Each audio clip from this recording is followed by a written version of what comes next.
За hi guys, энэ удаагийнхаа бичлэгээр Улаанбаатар хотоос Сөүл хот руу ер нь ямар хөө зардалтай явдсан бэ гэдэг талаар бичлэг бол оруулахад бэлэн болсон байна. За ингээд бичлэг рүү орохын өмнө лайк болон subscribe хандирцгаагаарай. За ингээд бичлэг орцгоё. За юуны өмнө бол Монгол улс маань бол Солонгос улс руу байнгын тогтмол бол нислэг үйлддэг. Ер нь бидний баг хамгийн их үйлддэг нислэг бол энэ Солонгос руу чиглэсэн нислэгүүд бол байдаг. За ихэвчлэн бол Мят болон Korea Air бол нисдэг. За үүнээс гадна Jeju Air, за тэгээ Asiana Airlines гэсэн компаниуд бол нисдэг. За тэр дундаа гэхдээ хамгийн хямдхан нь бол Korea Air юм уу Mят гэдэг. За ер нь бол яг хамгийн хямдхан нь бол Mят. Манай Mят-ийн онгоц бол хамгийн хямдханаар нисдэг. За өнөөдрийн байдлаар өнөөдөр бол 3 сарын 1. За тэгээд 4 сарын 19-ноос 26-ны хооронд дундаа 7 хоногт хоёр талын нислэг бол хайж үзэхэд хамгийн хямдханаар бол би Mят-ийн нислэгийг бол олсон. Сайн 174,900 төгрөгийн үнэтэй хоёр талдаа. За энэ нислэгийг хэдүүлээ хараад үзэх юм бол 23 кг-ийн чиндамтай 8 кг-ийн жижиг гараа ачаа. За тэгээд цүнхтэйг бол орж болох юм байна.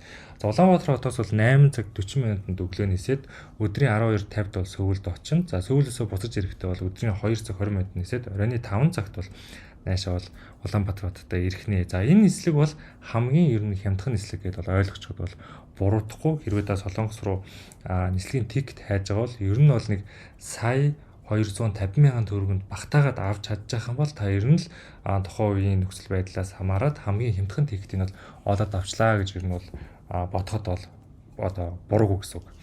За үүнээс өөрөөр манай Facebook дээр ямар юмнууд яваад идэг вэ гэх юм бол Улаанбаатараас ингээд Сөүл рүү нисэхээс ингээд Бээжингээр дамжин явуул хямдхан гэдэг одоо бичлэгүүд байдаг. Одоо зарим инфлюенсер ч юм уу олон тайлбар хүмүүс тийм бичлэг хийгээд бол тавьсан байдаг. За тэр бол ерөөсөө л хандлтын төлөө бичлэг шүү. Миний хувьд бол би бол өөрөө Бээжингээр дамжиж тийшээ бол ер нь нэлийн явж исэн. Солонгосоор дамжаад бол Америк руу бас аялж үзэж исэн. За энэ тохиолдолд бол хизээч Бээжингээр дамжаад Солонгос руу очиход хямдхан байгаагүй. Хүмүүс ингэж яриад байдаг. Одоо ингээд Улаанбаатараас юу л бол одоо Солонгос руу бол 90,500,000-аар та ниснэ. Бээжингээр дамжиж байгаа юм бол сая төгрөгөнд багтаагаал очно гэдэг. Ер нь бол тийм юм боломжгүй. Тийм байхаж болцсон. За тэгэхээр ер нь хэрвээ Бээжингээр дамжуул ямар үрдэг гардыг бэ гэдэг нь хэлээ одоо тооцоолж үзье. За Бээжингээр дамжих юм бол шүү дээ. Манай Монголоос Бээжин хот руу байнгын явал Мят бас нислэг үйлчилдэг. За тэгээ хамгийн хямдхан нь бол манай Мят-ийн онгоц байдаг. Үргэлж дандаа шүү. За тэгээд хамгийн Мяттай ойрхон үнэтэй нь болохоор дандаа хүннүү байр байдаг байгаа. За ингээд хэдүүлээ энэ нислэгийг харах юм бол Улаанбаатараас Бээжин хүрэхэд бид нэр 763,200 төгрөгийг бол төлөх нэ. За 763,200 төгрөгөнд юу багтж байгаа юм бэ гэх юм бол 23 кг-ийн чиндаа 8 кг-ийн жижиг гар ачаа. За тэгээд цүнхтэйг бол орж чадах нь байна тий. За ингээд бид нэр Бээжинд очлоо гэж бодъё. За одоо бид нэрт Бээжингээс Сөүл рүү хоёр талын нислэг хэрэгтэй. За ингээд бид нэр тэр нислэгийг харах юм бол за ямар онгоцууд нисдэг вэ гэдгийг нэр нь харах юм бол Korea Air гэдэг компани. За тэгээд Air China, China Southern Airlines, за Asiana Airlines бас нисдэг байх нь. За China Eastern. За ингээд ер нь бол зөндөө онгоцнууд бол нисэх нэ. За энэ дундаас хэдүүлээ үнийг харах юм бол хамгийн хямдхандаа л та 750,700 төгрөгийн үнэтэйгээр бол нисэх нэ. За тэгтээ мэдхгүй бас одоо нислэгийн компаниар нисчихсэн дор мэддэг нь бол арай амар ер нь бол байна. Хоол унд нь ч танд гэсэн таарна гэсэн үг. За тэгэхээр нэг яг энэ 20,000 зөрүүтэй л байна л да. Тэгтээ хэдүүлээ үзэн энэ Korea Air-ээр ниссэн зүгээр баха гэж бодож байна.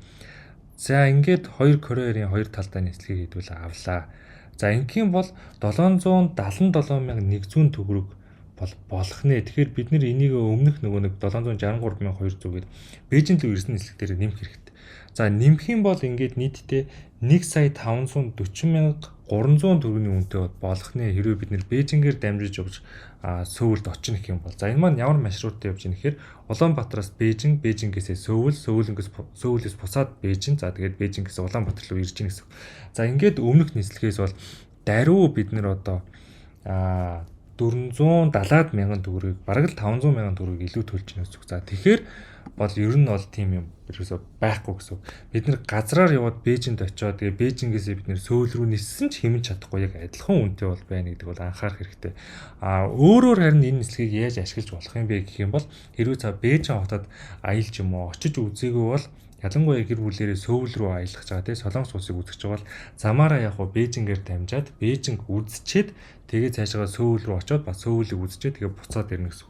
За энэ тохиолдолд бол салгаж нисчихснаас нэг нэг дор ингээд дамжаад нисээд үзсэн нь бол харьцангуй бол хямдхан тусна. За тэрнээс зөвхөн Сөүл рүү очихын тулд Бээжингээр дамжин гэх юм бол энэ бол ямар ч одоо эдийн засгийн хувьд бол хэмнэлт бол гаргаж чадахгүй.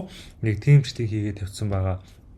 Facebook дээр тавьсан байгаа тэр инфлюенсер хүмүүс бол ерөөсөө л хандлтын төлөө эднэрийг бол хийж ийн гэсэн үг шүү. Тэд нэр хизээж ингэж орж TikTok орж яг ийм үнэтэй ингээд та сая төгрөгөөр Бээжингээр дамжаад очно машин гэж бол танд бол хизээж үзүүлэхгүй.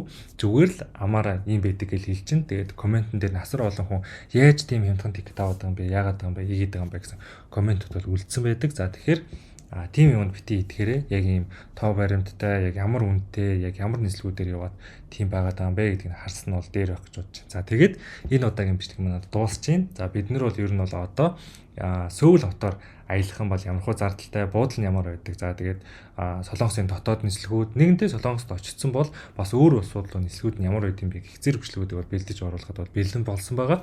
За тэгээд эхний бичлэг нь болохоор Сөүл рүү хэрхэн очих вэ гэдэг бол энэ бичлэг байлаа. За тэгээд дараагийн бичлэгээр уулзлаа. Түр баяртай. Bye guys.